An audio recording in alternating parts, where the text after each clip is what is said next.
ሃይማኖት ቀልድ የለም። ሃይማኖት እንደ አይናችን የምናያት አንድ ሰዎች የኦርቶዶክስን እምነት ወይም የኦርቶዶክስን ሃይማኖት በቀጥታ ከአማራው ጋራ ለጥፎ ኦርቶዶክስ የአማራ ሃይማኖት ናት ብሎ የደመደሙ ሰዎች አሉ። አይደለም፣ አትሳሳቱ። ኦርቶዶክስ የአማራ ሃይማኖት አይደለችም። የሀገራችን መጥፎ ፖለቲካ ነው ይሄ። ይህችን ሃይማኖት የመሰረታት የቆረቆራት ራሱ ክርስቶስ እንጂ አማራ አይደለም። ልክ እንደ ኦሮሚያው ልክ እንደ ደቡቡ አንድ የአማራ ተወላጅ አማራ ክልል ቤተክርስቲያን ሄዶ ነው ስርዓተ ጥምቀት የሚቀበለው። አያስኬድም እንዲህ አይነቱ ፍልስፍና። ይሄ የወረደ የወደቀ አስተሳሰብ ነው።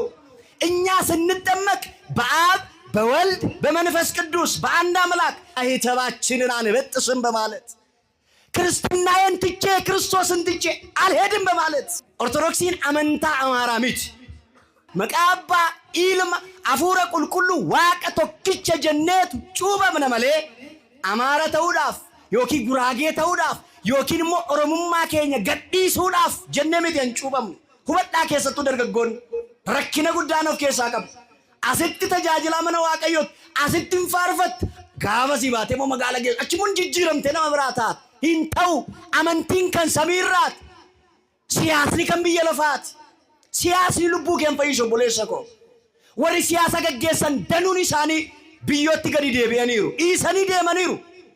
Jaarraa lama sadi dura warri jiran har'a deebi'anii biyya kana abboomuu hin danda'an dhiisan deeman.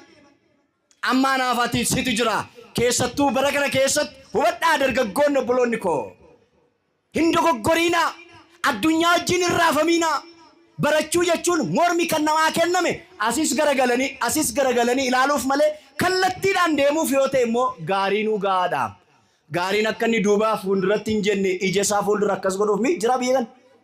Yoo asii fasilaale rakkoo fidaa jechaadha, wareeruu danda'a jechaadha. Ati gaarii miti nama Kiristoosiin kan uumamte mucaa namaatiin. Kanaaf ati naannoftee kitaabolee ilaaluudhaan kitaabolee dubbisuudhaan waa'ee amantaa kee akka sirriitti gadi fageenyaan hubattu.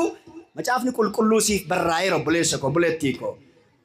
Kanaaf waa'ee amantaa irratti qoosaan hin jiru. Ortodoksiin kan eenyuuti yoo jettan kan ijoollee Addaam maraati malee Raashiyaa ta'anii ortodoksonni jiru. Biyya alaa keessoo baatanii ilaaltan. Kiristaanonni Raashiyaan jiru, kiristaanonni Arman jiru, kiristaanonni Gibxii Kooptikiin jiru, kiristaanonni Eertiraa jiru, kiristaanonni danuun isaanii jiru. Maarree kun hundumtu Amaara jechaadha miti siyaasa biyya keenyaati kun.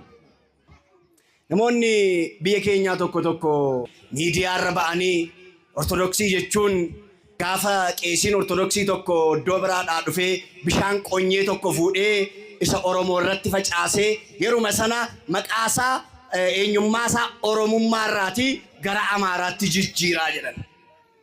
Akkas jedhani gaafa fuudheetu bishaaniin si cuubu Oromummaa irra gara Amaarummaatti si jijjiiraa jedhan.